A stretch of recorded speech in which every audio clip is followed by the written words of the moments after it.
Hello दोस्तों, आज हम सीखेंगे पास्ट परफेक्ट टेंस।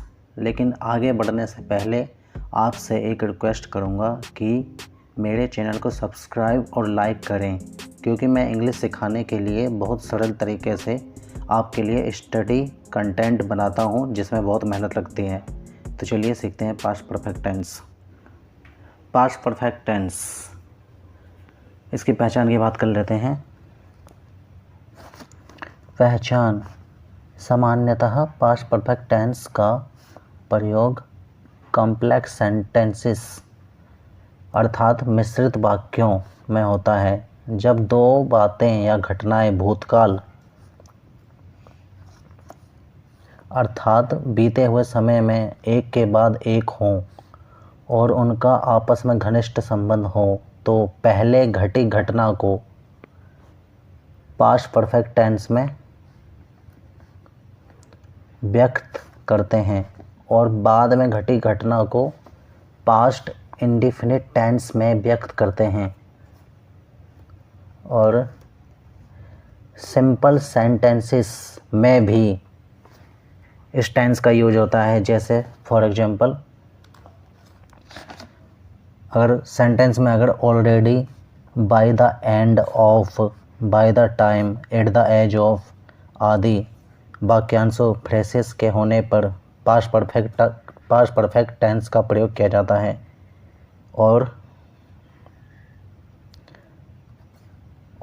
इस टेंस के वाक्यों के अंत में चुका था, चुके थे, चुकी थी, गया था, पहुँचे थे आदि शब्द समूह आते हैं। बात कर लेते हैं इसके रूल्स की।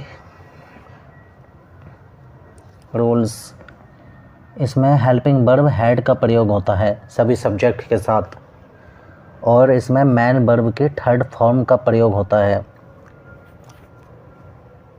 आगे बढ़ते हैं, अनुवाद के नियम जान लेते हैं इसके। अनुवाद के नियम: पहले समाप्त होने वाले कार्य के लिए पास्ट परफेक्ट टेंस का प्रयोग करते हैं। मतलब जो क्रिया पहले हो जाती है उसके साथ पास्ट परफेक्ट टेंस का प्रयोग करते हैं, और बाद में जो कार्य होता है, बाद में समाप्त होने वाले कार्य के लिए पास्ट इंडेफिनिट वर्ब की सेकंड फॉर्म का यूज करते हैं, क्योंकि पास्ट इंडेफिनिट वर्ब की सेकंड फॉर्म में यूज होती है, तो इसलिए पास्ट इंडेफिनिट टेंस का इसमें यूज करेंगे। आगे चलते हैं, इसका सेंटेंस एग्जांपल देख लेते हैं। जैसे पहला एग्जांपल, जैसे कि एक बता रहा है पहला सेंटेंस, अध्यापक के आने से पहले विद्यार्थी चले गए थे। मतलब अध्यापक के आने से पहले ही विद्यार्थी चले गए थे, तो इसकी इंग्लिश बनेगी the student had gone before the teacher came. इसमें द स्टूडेंट हैड गॉन में पास्ट परफेक्ट टेंस का यूज हुआ है, और इसके उपवाक्य में है, इसमें द स्टूडेंट हैड गॉन में पास्ट परफेक्ट टेंस का यूज हुआ है, और इसके उपवाक्य में the teacher came, before the teacher came में पास्ट इंडेफिनिट टेंस का यूज हुआ है। आगे देख लेते हैं और एग्जांपल।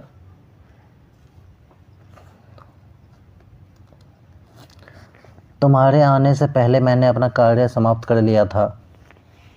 इसकी इंग्लिश बनेगी I had finished my work before you came. बात कर लेते हैं अगले सेंटेंस की।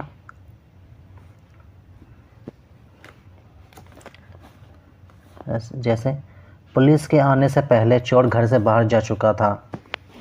इसकी इंग्लिश बनेगी the thief had gone out of the house before the police came. हमें बस इस टेंस में इस बात पर ध्यान देना है कि जो पहले घटना घट रही है उसमें पास्ट परफेक्ट टेंस का यूज करना है, और जो घटना बाद में घट रही है उसमें पास्ट इंडेफिनिट टेंस का यूज करना है। बस इस टेंस में यही बात ध्यान रखने वाली है, इस बात का ध्यान रखेंगे तो ये टेंस बहुत आराम से बन जाएगा। चलिए देखते हैं अगला सेंटेंस।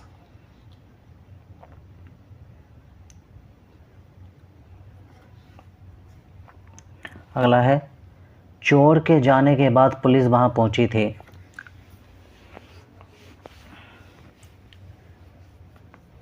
तो इसकी इंग्लिश बनेगी,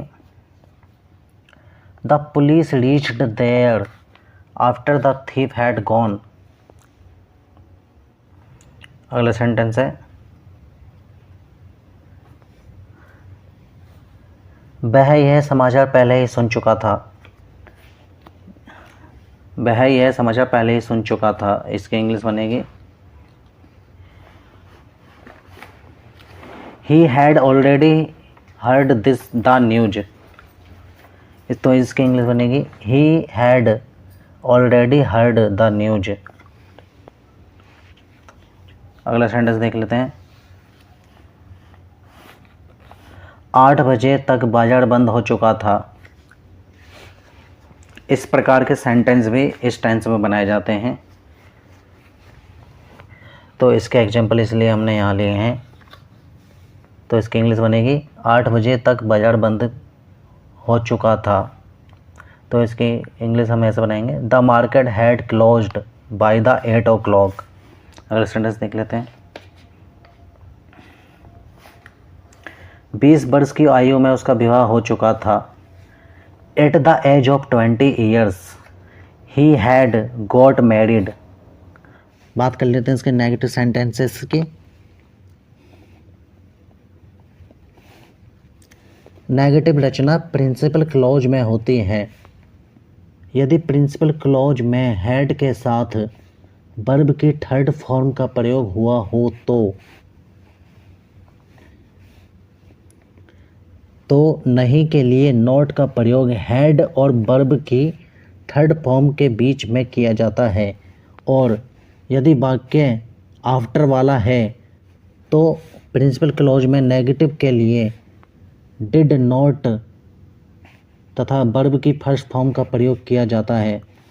और कभी नहीं के लिए नेवर का प्रयोग किया जाता है, जो हैड और वर्ब की थर्ड फॉर्म के बीच में आता है। इसके सेंटेंस में एग्जांपल देख लेते हैं कैसे। जैसे, मेरे स्टेशन पहुंचने से पहले रेलगाड़ी नहीं गई थी। तो इसकी इंग्लिश कैसे बनाएंगे देख लेते हैं, the train had not gone before I reached the station.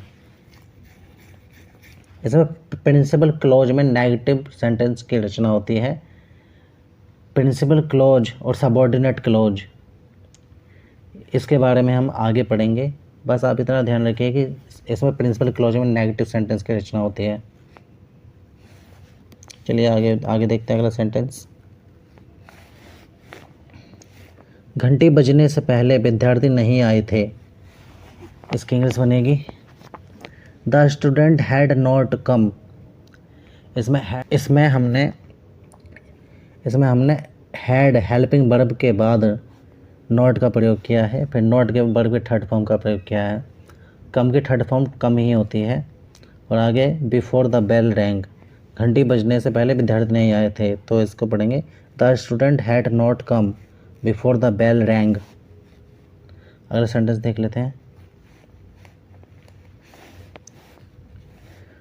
चोरों के भागने से पहले पुलिस नहीं आई थी। तो इसकी इंग्लिश बनेगी, the police had not come before the thieves ran away. अगला सेंटेंस देख लेते हैं, हमने मुंबई पहले कभी नहीं देखी थी।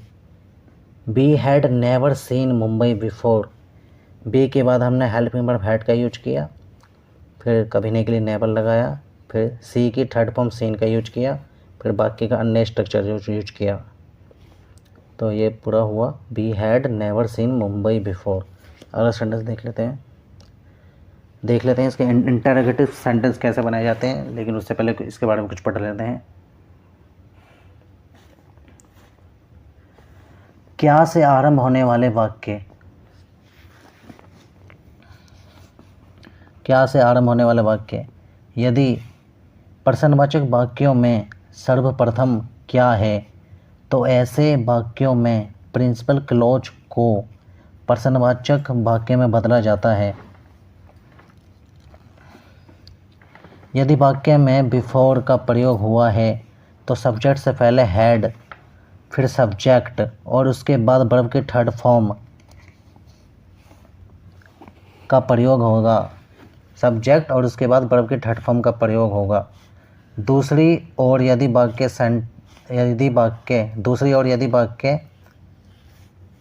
आफ्टर वाक्य में आफ्टर का प्रयोग हुआ है तो दूसरी ओर यदि वाक्य में आफ्टर का प्रयोग हुआ है तो सबसे पहले डिड, फिर सब्जेक्ट और उसके बाद वर्ब के फर्स्ट फॉर्म का प्रयोग किया जाता है। चलिए देख लेते हैं इसके कुछ एग्जाम्पल। क्या तुम्हारे घर पहुंचने से पहले मम्मी ने खाना बना लिया था। इसकी इंग्लिश बनेगी had the mother cooked food before you reached home. ये इंटरोगेटिव सेंटेंस है तो हम मदर सब्जेक्ट से पहले हेल्पिंग वर्ब हैड को ले आए, फिर वर्ब के थर्ड फॉर्म का यूज किया, फिर बाकी का अन्य स्ट्रक्चर यूज किया। Food before you reached home तो इसके पढ़ेंगे had the mother cooked food before you reached home. अगला सेंटेंस देख लेते हैं। क्या डॉक्टर के आने से पहले रोगी मर गया था। इसकी इंग्लिश बनेगी had the patient die before the doctor came. अगला सेंटेंस देखते हैं। क्या डॉक्टर के जाने के बाद रोगी मर गया था। ये बाद वाला सेंटेंस है तो इसमें हम प्रिंसिपल क्लॉज में पास्ट इंडेफिनिट टेंस का यूज करेंगे। तो सबसे पहले हम पेशेंट सब्जेक्ट से पहले हेल्पिंग वर्ब डिड का यूज करेंगे। तो इसे इंग्लिश में इस प्रकार से बनाई है हमने did the patient die after the doctor had gone. अगला सेंटेंस देखते हैं।